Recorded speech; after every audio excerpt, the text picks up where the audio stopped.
Students, इससे पहले हमने बात की थी एक इन्फिनिट शीट ऑफ चार्ज के ऊपर कि अगर हमारे पास एक ऐसा शीट है जिसके डायमेंशंस बहुत लॉन्ग हो तो उसका हमने एक स्पेसिफिक एक फाइनाइट पार्ट जो है वो कंसीडर किया था। अब हम यहाँ पर थोड़ा सा अपना जो पैटर्न है उसको चेंज करेंगे। यहाँ पर हमारे पास होंगे दो अपोजिट प्लेट्स, वहां पर हमारे पास एक ही शीट थी और उसके ऊपर एक ही टाइप का चार्ज हमने यूनिफॉर्मली डिस्ट्रीब्यूट किया था। यहां पर हमारे पास दो प्लेट्स होंगे जिस तरह के आपको फिगर में नजर आ रहा है। ये जो अपर प्लेट है देखिए ये पॉजिटिवली चार्ज है, इसको हम अपर प्लेट कहते हैं, पॉजिटिव चार्ज है इसके ऊपर। और जो लोअर वाला आपको नजर आ रहा है ये वाला, इसके ऊपर देखे नेगेटिव चार्ज है, यानी दोनों के ऊपर अपोजिट चार्ज है।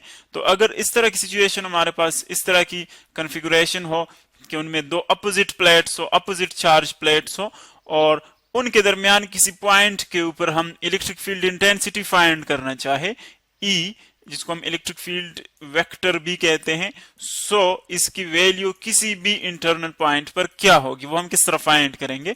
First of all electric field lines जब हम बनाते हैं तो इसका मतलब क्या होता है, जिस तरह कि हमने इन दो प्लेट्स के दरमियान देखे एक चार्ज दिखाया हुआ है क्यू नॉट हम पहले पढ़ चुके हैं कि ये एक्चुअली हमारे पास क्या होता है, एक टेस्ट चार्ज है। टेस्ट चार्ज का मतलब ये है वो चार्ज जिससे हम जस्ट ये चेक करना चाहते हैं कि फील्ड यहाँ पर है या नहीं है, उसको हम टेस्ट चार्ज कहते हैं। और ये हमारे पास होता है एक पॉजिटिव स्मॉल टेस्ट चार्ज, एक पॉइंट चार्ज होता है। तो अगर आप इस टेस्ट चार्ज को यहां पर इन बिटवीन यहां पर कहीं पर रखे तो क्या होगा, क्योंकि ये पॉजिटिव चार्ज है, ऊपर पॉजिटिव प्लेट है, तो ये क्या करेगा, इस पॉजिटिव चार्ज को वो रिपेल करेगा। यानी अगर हम यहां पर इसको रख के देखें सो ये इस पॉजिटिव चार्ज को क्या करेगा, ये प्लेट ये इसको रिपेल करेगा, बिकॉज दोनों पॉजिटिव पॉजिटिव है और जो नेगेटिव वो इसको अट्रैक्ट करेगा। सो देखिए ये इस डायरेक्शन में मूव करेगा, जिस डायरेक्शन में इसके ऊपर फोर्स लगता है उसी डायरेक्शन में हम एक लाइन ड्रा करते हैं जिसको हम कहते हैं इलेक्ट्रिक फील्ड लाइन। और आप देख रहे हैं कि इसकी जो डायरेक्शन है देखिए वो डाउनवर्ड है, यानी पॉजिटिव से किस डायरेक्शन में है, नेगेटिव की तरफ। ये हमेशा हम का इसकी जो कन्वेंशन है वो ये है कि इसकी डायरेक्शन हम लेंगे पॉजिटिव टुवर्ड्स नेगेटिव। अब देखें अगर मैं किसी पॉइंट के ऊपर यहां पर फाइंड करना चाहूं electric field intensity, first of all मैं क्या करता हूं, यहां पर एक गॉसियन सरफेस लूंगा। जिस तरह के पहले फिगर्स में हम पढ़ चुके हैं कि हम एक गॉसियन सरफेस लेते हैं जिस पॉइंट के ऊपर हम इलेक्ट्रिक फील्ड इंटेंसिटी फाइंड करना चाहते हैं। सपोज मैं इस पॉइंट पर इलेक्ट्रिक फील्ड इंटेंसिटी फाइंड करना चाहता हूं, सो यहां पर मैं एक गॉसियन सरफेस लेता हूं। देखें यू ये गॉसियन सरफेस है, एक रेक्टेंगुलर शेप की भी हम ले सकते हैं जिस तरह के यहां पर हम ले रहे हैं। ये गॉसियन सरफेसेस को हम कहते हैं जो हम इस पॉइंट के अराउंड ड्रा करते हैं, दिस इज गॉसियन सरफेस। अब गॉसियन सरफेस आप देख रहे हैं इसका जो ऊपर वाला हिस्सा है ये अपर पार्ट, आप देख रहे हैं कि वो पॉजिटिव प्लेट के अंदर से शुरू हो रहा है और जो लोअर वाला पार्ट है देखें वो यहां पर फिनिश हो रहा है, जो इनके दरमियान स्पेस है इस स्पेस पर फिनिश हो रहा है। सो अब अगर हम देखें इस सरफेस में फ्लक्स कितना होगा, अगर हम इन दोनों साइड्स को देखें, एक इस साइड को और एक इस साइड को, इन दो साइड्स में फ्लक्स क्या होगा, जीरो। क्यों, क्योंकि जो फील्ड लाइंस है देखिए फील्ड लाइंस बिल्कुल इसके पैरेलल जा रहे हैं और इस साइड के भी पैरेलल जा रहे हैं। अगर पैरेलल जा रहे हैं तो इसका मतलब ये है कि ये फील्ड लाइंस इन साइड्स को क्रॉस नहीं कर रहा, जस्ट उनके पैरेलल जा रही है, उससे पास नहीं होती। तो इसका मतलब ये हुआ कि इन दोनों साइड्स में फ्लक्स क्या होगा, जीरो होगा।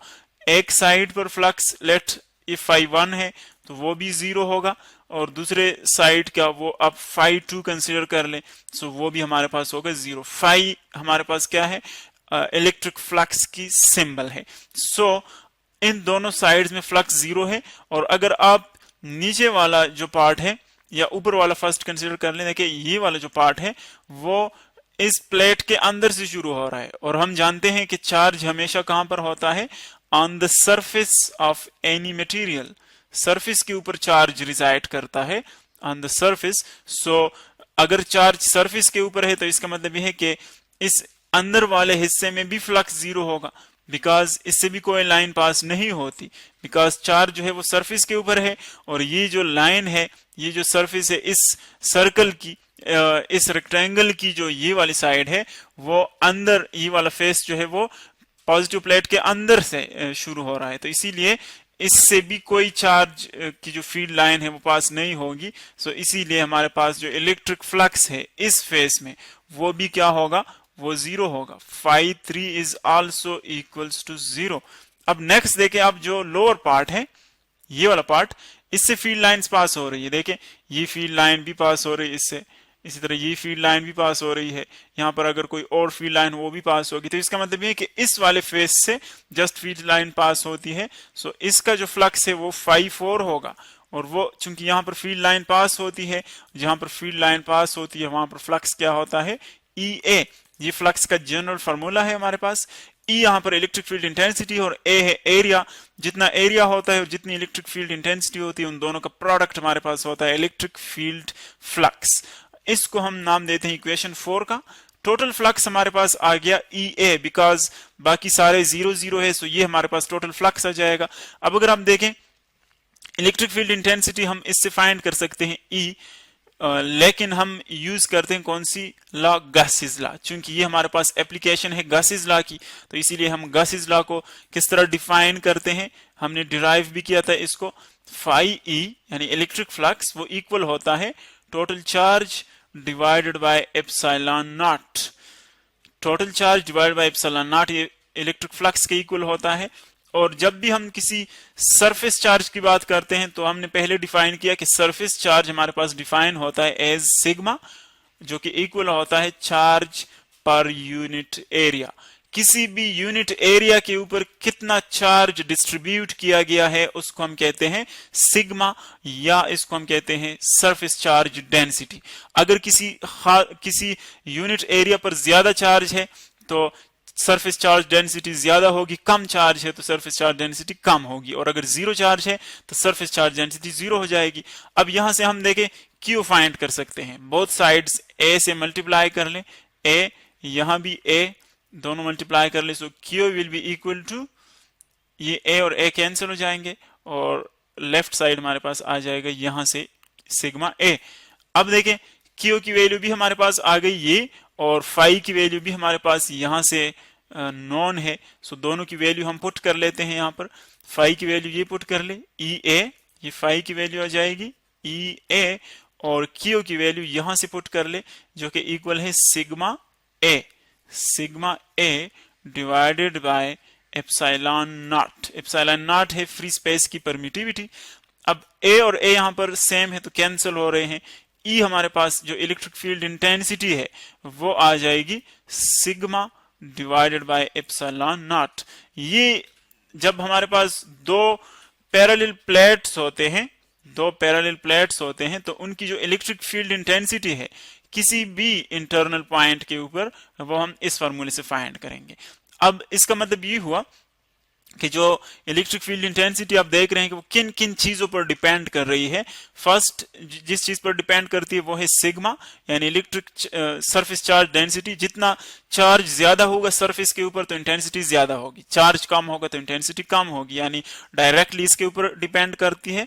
और एप्सिलॉन नॉट यानी मीडियम की परमिटिविटी पर डिपेंड करती है। अगर हम मीडियम को चेंज करेंगे तो उसके साथ साथ उसकी इलेक्ट्रिक फील्ड इंटेंसिटी भी चेंज होगा। यानी यहां पर अगर आप देखें इस स्पेस के अंदर अगर हम कोई इंसुलेटर रखें तो इसका मतलब यह है कि वहां पर फील्ड वीक हो जाएगा, इलेक्ट्रिक फील्ड इंटेंसिटी चेंज हो जाएगी। अगर हम कोई भी इंसुलेटर ना रखे, स्पेस यहां पर छोड़े, एयर रख के या कोई भी वैक्यूम रखे, सो फिर यहां पर इलेक्ट्रिक फील्ड इंटेंसिटी मैक्सिमम होती है। यानी इलेक्ट्रिक फील्ड इंटेंसिटी जो है पैरेलल प्लेट्स के दरमियान वो डिपेंड करती है किस चीज पर, सरफेस चार्ज डेंसिटी के ऊपर, सरफेस चार्ज डेंसिटी, और दूसरा डिपेंड करता है मीडियम के ऊपर। ये दोनों वो फैक्टर्स हैं जिनके ऊपर जो हमारे पास इलेक्ट्रिक फील्ड इंटेंसिटी है वो डिपेंड करती है।